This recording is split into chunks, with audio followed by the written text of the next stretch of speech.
Let me assure you that this has nothing to do with the coronavirus epidemic.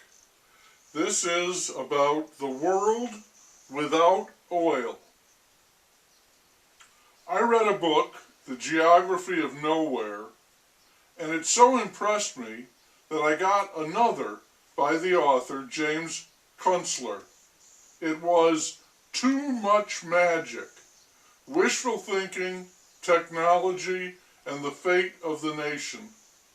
And I read it because, it being a more recent book, I wanted to see how the author's thinking had evolved. He's fighting on two fronts. One I might call reality, and that is what is going to become of the world when there is no more oil, a date we are fast approaching. Dealing with that is what Kunstler calls the long emergency. The other front is perception on the part of most people, especially with those enamored with technology. They believe that we will be able to rig something up around the loss of oil, a very clever something like flubber, and keep living our lives as we are right now. For them, the loss of oil is like Y2K, no big deal. Kunstler thinks that is delusional, idiotic, and toxic, what he calls techno-grandiosity, a very big, very bad miscalculation. Kunstler is the ultimate wet blanket, the party pooper, the voice calling out in the desert. But he's not a prophet. He's a realist in a world of very stubborn and arrogant wishful thinkers. He's alone, unheeded, because he's saying what people don't want to hear. He's a scourge who wants to purge our culture of mendacity and idiocy.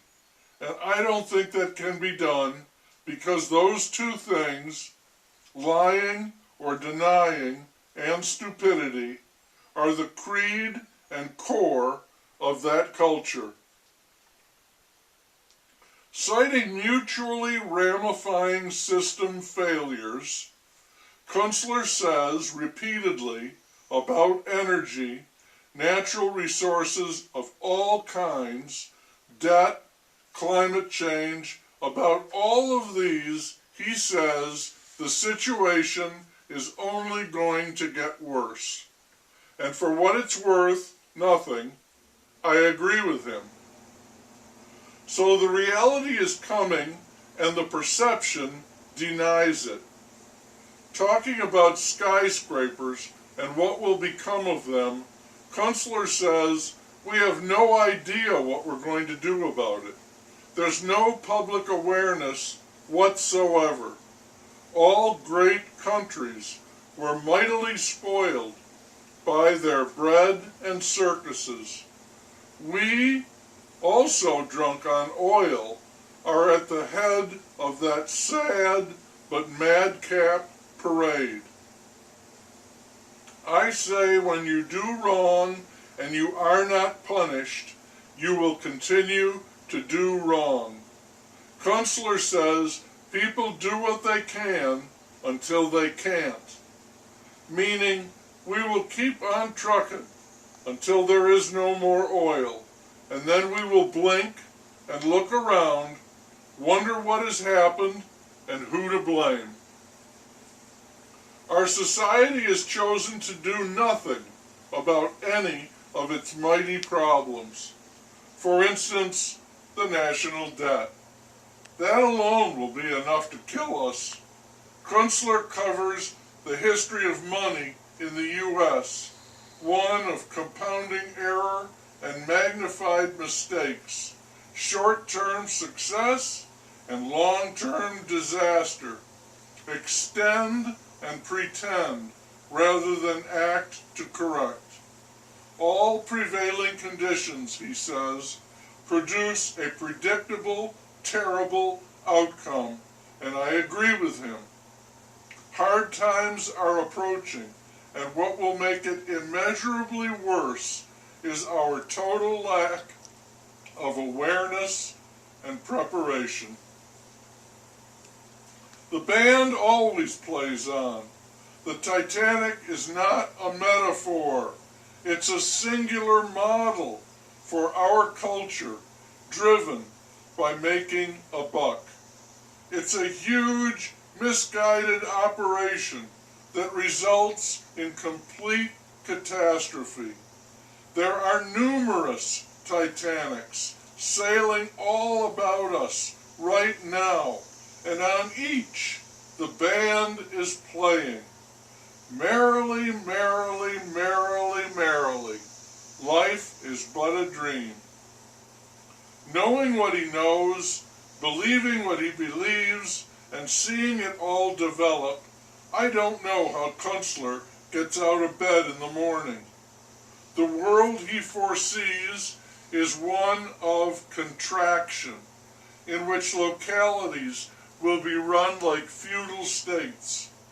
Big entities, government, corporations, power grids, the airlines, the internet, the highway system, and the car itself, that absolute embodiment of the joy of oil, all of that will go away. If panic gets in, contraction will become, under that pressure, compression, and then we will have collapse.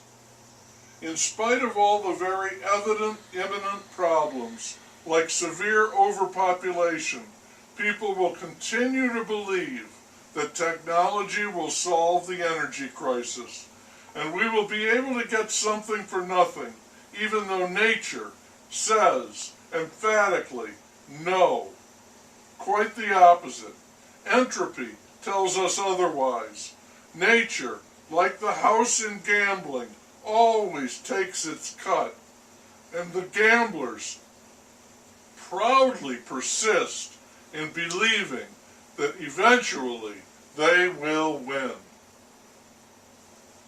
A chunk of history will be known by a chart which shows before oil, oil, and after oil. Oil was a phase that lasted about 200 years. It was a rip snorter, but it was a phase. All of the nearly miraculous good it did, and all of the devastating bad that it did, and all that's left of the phase, are all that's left of the phase. For people like me and you who lived through it, it was like being picked up and whirled by a tornado. It was a hell of a ride, and now it's nearly over. Willy-nilly, we will enter the next phase.